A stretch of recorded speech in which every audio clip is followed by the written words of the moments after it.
আজি ঝড়ে রাতে তোমার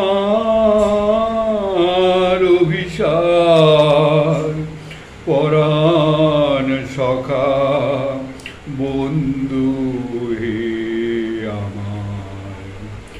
আজি ঝড়ে রাতে তোমার অভিসার, পরাণ সখা বন্ধু হে আমার।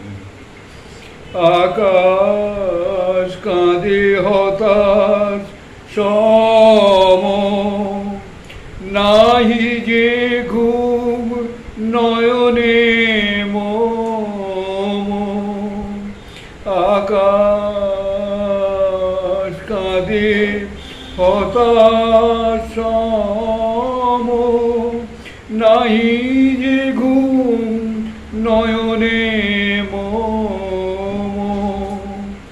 দুয়ার খুলি হে প্রিয়তম, চাই যে বারে বার, পরাণ সখা বন্ধু হে আমার। আজি ঝড়ে রাতে তোমার অভিসার,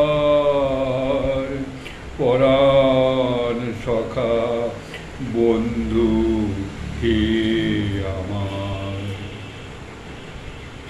বাহিরে কিছু দেখিতে নাহি পাই, তোমার পথ কোথায় ভাবি তাই। বাহিরে কিছু দেখিতে নাহি পাই, তোমার পথে কোথায় ভাবি তাই। সুদূর কোন নদীর পারে, গহন কোন বনের ধারে। সুদূর কোন নদীর পারে, গহন কোন বনের ধারে। গভীর কোন অন্ধকারে, হতেছ তুমি পার, পরাণ সখা বন্ধু হে আমার। আজি ঝড়ে রাতে তোমার অভিসার,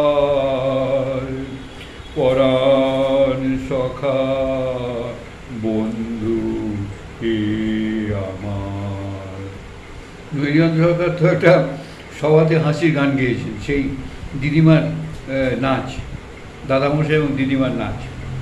এবারে তারই কন্টিনিউশন হচ্ছে।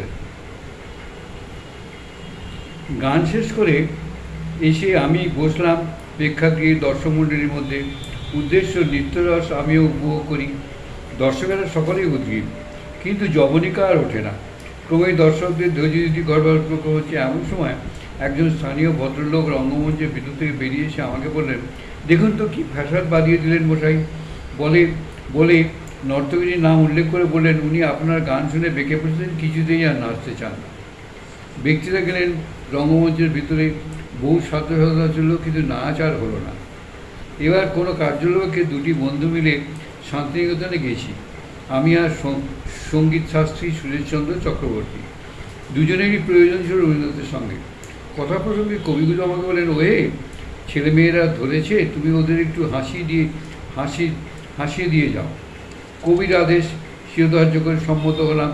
সন্ধ্যার পরে লর্ড সিংহ হলে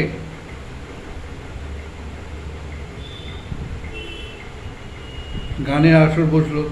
শান্তিনিকেতনের অধ্যাপক মণ্ডলীয় ছাত্রছাত্রীরা সমবেত হলেন। প্রথমে সুরেশচন্দ্রের এসরাজ বাদন, তারপর আমার গান। আমি দুটি গান গাইব মনে করি ঠিক করে রেখেছি।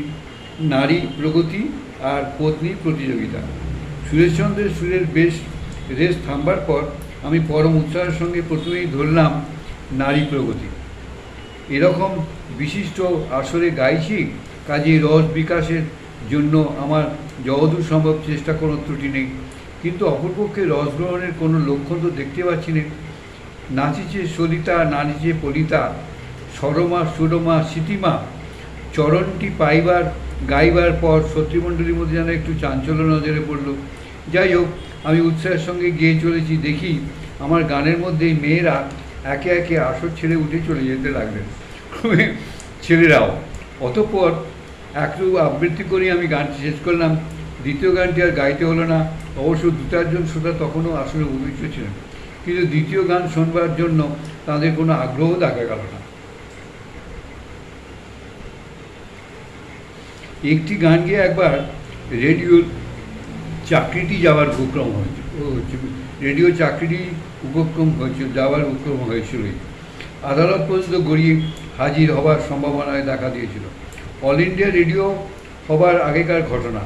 তখন বেতার প্রতিষ্ঠানের নাম ইন্ডিয়ান স্টেট ব্রডকাস্টিং সার্ভিস। আমি তখন ওখানে কাজ করি, গান গাই। বেতার জগৎ কাগজখানি সম্পাদনার ভার আমার উপর ছিল। এছাড়া বেতারের সঙ্গীত আসরে গানও গেয়ে থাকি। একদিন সন্ধ্যার আসরে ছিল আমার হাসির গান। এই আসরে গান গাওয়ার 2-3 দিন পরে প্রোগ্রাম পরিচালক নৃপেন্দ্রনাথ মজুমদার মহাশয় আমাকে ডেকে পাঠালেন তার ঘরে। তার অফিস ঘরে ঢুকতে তিনি বলেন, সরকারি চাকরিতে খোয়ালেন তো? আমি তো আকাশ থেকে পড়লাম, কেন রে বাবা, চাকরি খাওয়ার মতো কী এমন অপরাধ করলাম? নৃপেনবাবু জিজ্ঞাসা করলেন, কেন, কি হয়েছে? নৃপেনবাবু রাগতভাবে বললেন, উকিলের চিঠি এসেছে স্টেশন ডাইরেক্টরের নামে। সাহেব দারুণ চটে গেছে আপনার ওপর। এতক্ষণে তো দিল্লিতে চিঠি লিখলে আপনাকে সরিয়ে দেওয়ার জন্যে। ব্যাপারটা কি খুলেই বলুন না। নৃপেন্দ্রনাথ তেনে বিরক্তিমনুসারে বললেন, আপনি এই সরকারি প্রতিষ্ঠানে বসে অমুক ভদ্রলোককে কুৎসিত গালাগালি করে দিয়েছেন। যে ভদ্রলোক নাম করলেন নৃপেন্দ্রবাবু, তিনি বাংলাদেশের একজন বিশিষ্ট গায়ক, বড় ওস্তাদ। তিনি যে নৃপেনবাবুর সঙ্গে এই কথা হচ্ছে, আর তার 6 মাসের মধ্যেও ভদ্রলোকের সঙ্গে আমার দেখা সাক্ষাৎ নেই। আমি নৃপেনবাবুর কথা একেবারে উড়িয়ে দিয়ে বললাম, যান মশাই, কী বাজে ধাপ্পা দিচ্ছেন। নৃপেনবাবু উত্তেজিত হয়ে বললেন, দেখবেন অন্তত 1000 সাক্ষী এনে হাজির করবে আদালতে। বলে নৃপেনবাবু আমাকে জিজ্ঞাসা করলেন, আপনি গেলবারের প্রোগ্রামে কী গান গেয়েছিলেন? রবীন্দ্রনাথের অমল ধবল পালে লেগেছে গানটির প্যারোডি গিয়েছিলাম। রবীন্দ্রনাথের গানের প্যারোডি গাইতেন উনি। গানটি কি বলুন তো? আমি আবৃত্তি করে গানটি তাকে শোনালাম। শুনে তিনি অভিমত প্রকাশ করলেন, গালাগালিরা আর কী লিখেছেন, গানটির একটা কপি দিন। সাহেব গানটি গভর্নমেন্ট সলিসিটরের কাছে পাঠাবে। গানটি লিখে দিলাম। ভেড়ার গোয়ালে আগুন লেগেছে, বয়ে পশ্চিমে হাওয়া, শুনি নাই কবু, শুনি নাই এমন বিকট গাওয়া। কোন রজকের ঘর হতে আসে, কোন রাসবের তান, ঝালাপালা হলো কান। শুনে দাদামশায়ের কলিকা হইতে ফাটিয়া গেল যে তাওয়া, শুনি নাই কবু, শুনি নাই এমন বিকট গাওয়া। সর্দিতে ঝরে ঝড়ো ঝড়ো নাক, ঘড়ো ঘড়ো গলা ডাকে, দিদিমা শুনিয়া লেপ চাপা দিল কোলের নাতনি তাকে। স্প্যানিয়ালটাও মুখ উঁচু করে করিল ঘেউ ঘেউ, বুঝি ভ্যাংচায় খেও। এ পাড়ার লোক সেদিন করিল ও পাড়ায় খাওয়া দাওয়া, শুনি নাই কবু, শুনি নাই এমন বিকট গাওয়া। রবীন্দ্রনাথের গানের প্যারোডি শুনলেন। গানের কপিটি নৃপেনবাবুর হাতে দিয়ে তাকে জিজ্ঞাসা করলাম, এই গানে তাকে গালাগালি দেওয়া হয়েছে কোথায়? নৃপেনবাবু বললেন, হয়ে পড়েছে, ইচ্ছা হোক অনিচ্ছা হোক হয়ে পড়েছে। সেদিন ওই আসরের ভদ্রলোকের ধ্রুপদ গান ছিল জানেন? তার গানের ঠিক পরেই ছিল আপনার হাসির গান। তিনি ধ্রুপদ গান গিয়ে শেষ করেছেন, সঙ্গে সঙ্গে আপনি ধরে দিয়েছেন, ভেড়ার গোয়ালে আগুন লেগেছে, বয়ে পশ্চিমে হাওয়া, শুনি নাই কবু, শুনি নাই এমন বিকট গাওয়া। আপনি কি মনে করে গিয়েছেন তাতে কিছু আসে যায় না।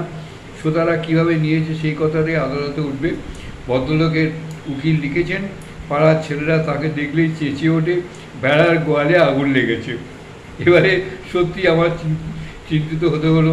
পরদিন উকিলের চিঠি, আমার গানটি আর স্টেশন ডাইরেক্টরের চিঠি, এসব নিয়ে আমি নিজেই গেলাম গভর্নমেন্ট সলিসিটরের কাছে।